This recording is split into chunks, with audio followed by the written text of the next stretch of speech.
Oh my god, I just left it for a second. Let's see. We're gonna melt metal. Oh yeah, baby. That will work. Today's project is brought to you by Mr. Cool DIY Mini Split Systems. Heat or cool your house with a Mr. Cool Mini Split unit and install it yourself.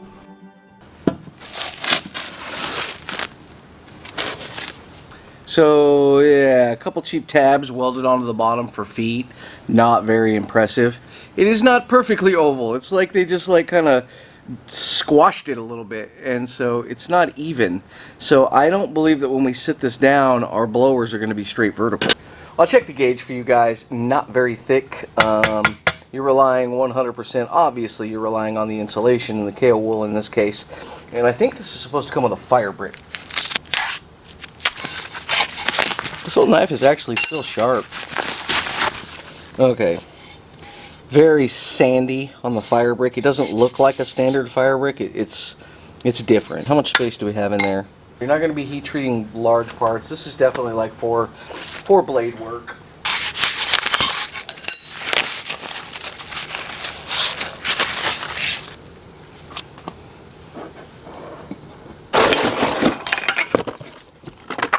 Okay, so here's our hose. It looks like a pretty good hose.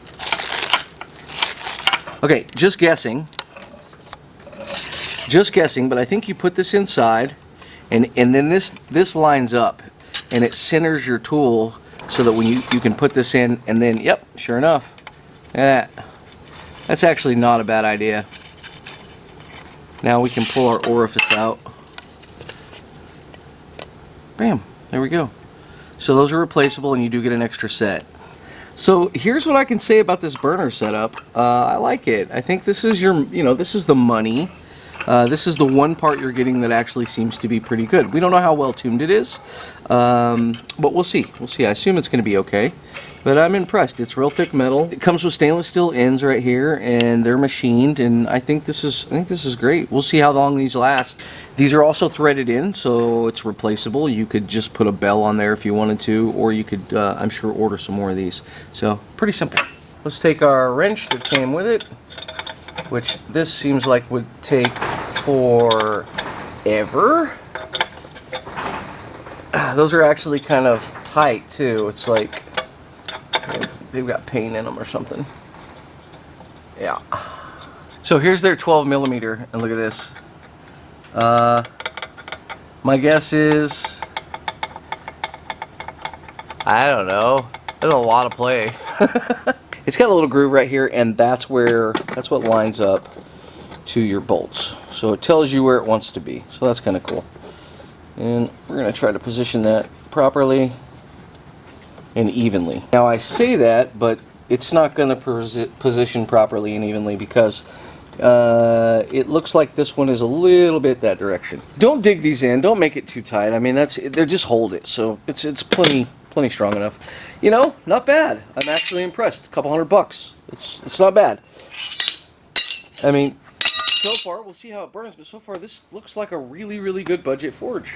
Now let's pop out our regulator.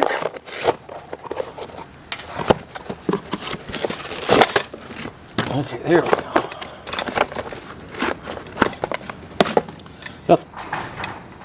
Nothing to write home about here.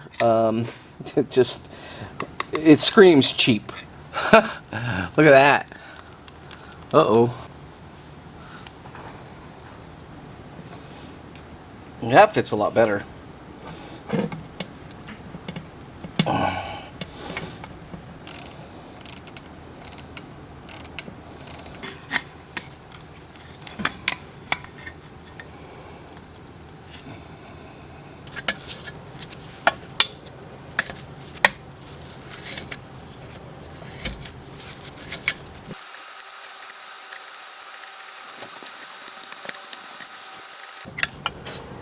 Okay.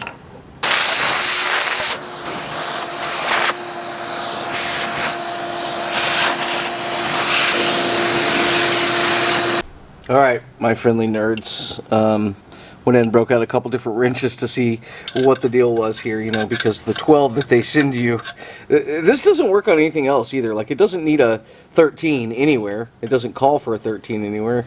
But, yeah, there's that. These are actually 7/16. There you go. That's better. Hilarious, man. It's like, here's a tool.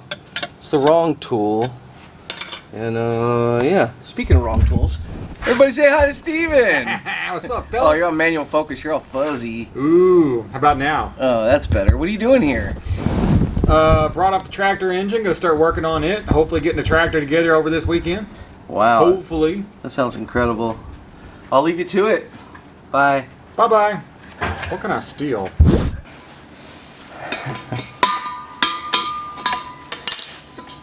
Oh, it's funny. I'll put it in left-hand thread, but then try to tighten it right hand. Okay. Little bump on the regulator. That's fine. That's what we want to see.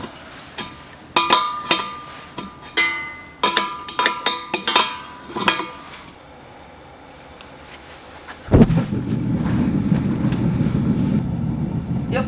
We've just got one valve burning. So let's ignite the second one. And we just flip our little lever. Now both are on. And we'll give her some juice.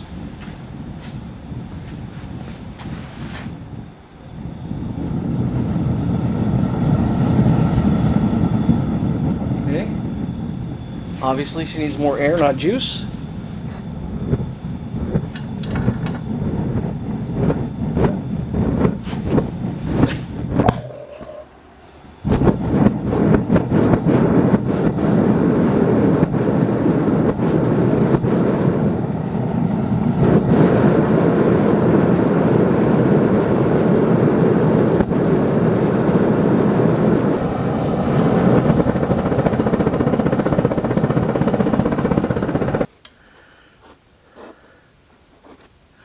Maybe that's our problem. And I can see a little piece right here.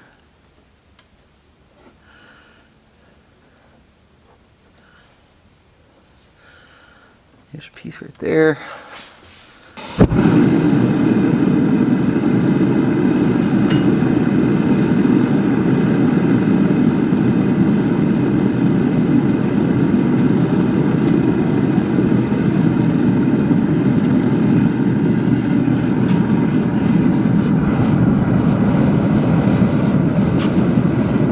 Much better. Now what I want to test, I'm going to go ahead and throw this in. We are going to leave it in for a set amount of time, and I want to clearly see where the two burners are and compare them.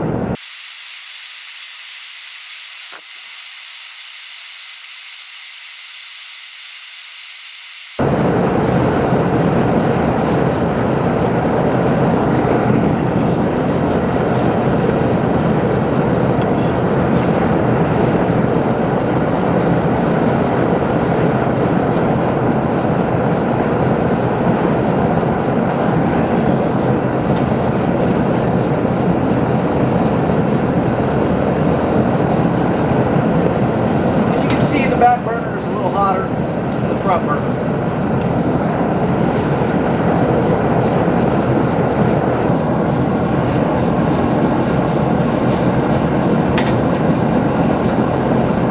That'll work.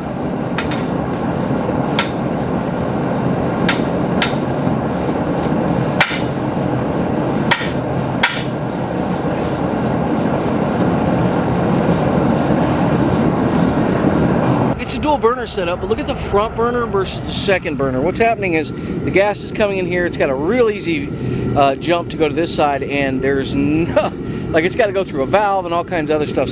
So let's take some temperature readings, and I want to get like side.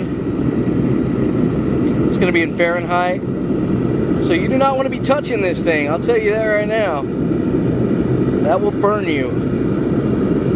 570 degrees, 6, 305, 150, 100 degrees up top. Inside, we're gonna go too high. I mean, it's just too hot for this. I think this, I don't even know what this caps out at, but it's way too hot for that. So just that little kale wool blanket, you know, it's not a lot of heat retention. I mean, it does what it can, but I would say the forge is officially heated up now. I think that's a proper temperature. And I bet if we threw that back in now, they would get hot pretty quick.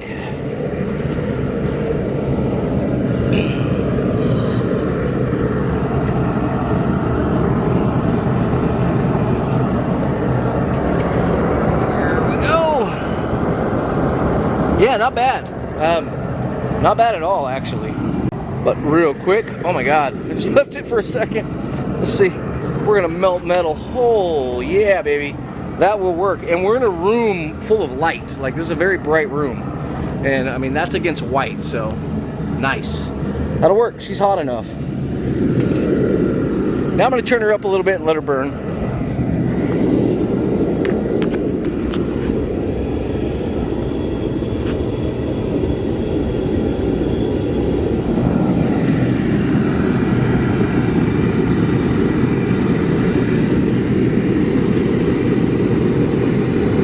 No heat up here, I can touch that, so that's good. But yeah, you can see the paint just burning off this thing. Oh, got my fan going because it's nasty. So, right here, I've got this little Anvil. And she's a cheapo, she's cast, there's really nothing special. It looks like they used it as a cutoff anvil.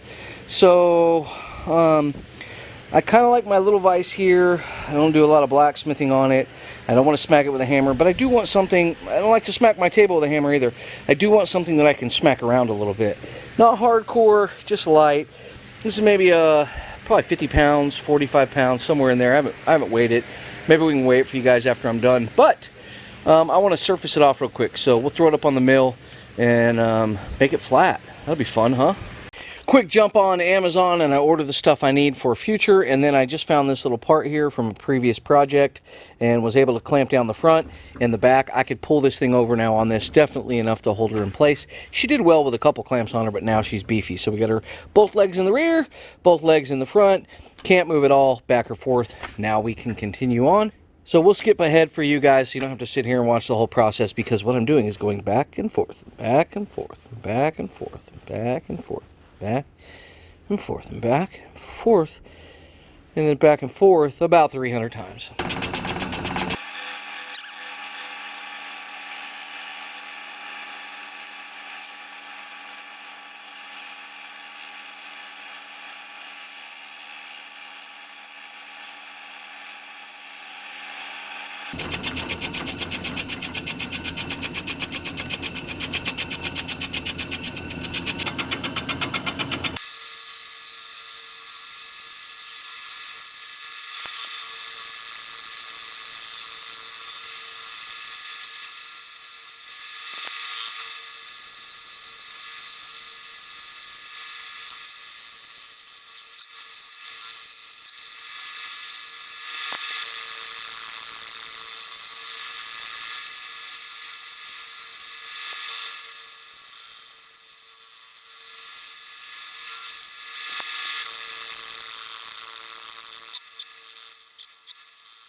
Today's oil of choice is vintage Lubricating. So yeah, prevents corrosion and wear. Super lubrication. I'm gonna be out of this soon, and I gotta see. I'd like to talk to someone over at Lubricating to see if they have this same Lubricating in production today, because I like it. It's just a very thick, basic oil, and let's all be serious here. The real reason I like it is the cool ass old can. That's so awesome. But no, it seems to do really well. I've used it for about the past year, and I think it works really well. It's real sticky. Doesn't have any odd smell to it.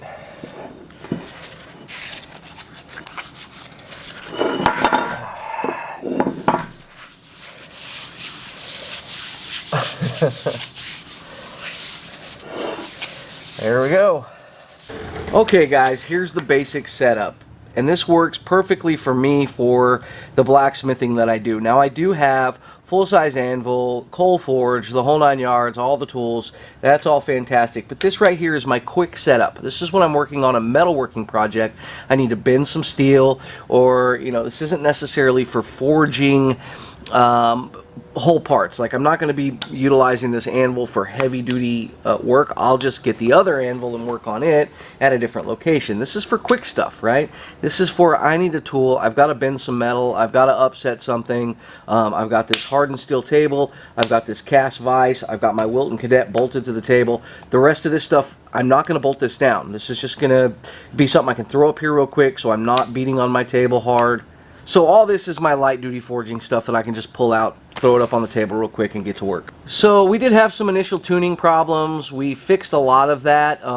The front burner still doesn't get as much gas as the rear burner. It goes to the rear burner first. I think that was, you know, just a mistake in the way they designed it. But after letting the forge heat up to temperature, like full temperature, giving it maybe 5 to 10 minutes just to really burn in that heat, it really didn't seem to matter much. It produced a pretty even heat. I would go as far as to say if you had to in a pinch, you could even forge a sword in this thing. I absolutely will be adding a door to this guy. That's for certain, without question. So we'll do a front door and a rear door, and that should handle any of that extra heat fire issues, because I don't want this thing blowing out massive flames out the front like it does. Hope that helped you out, guys. If you want to see the restoration of this Wilton vise, go check it out. If you want to pick up one of these, I'll put a link in the description where you can pick one up. And if you want a Mr. Cool, there'll be links in the description as well.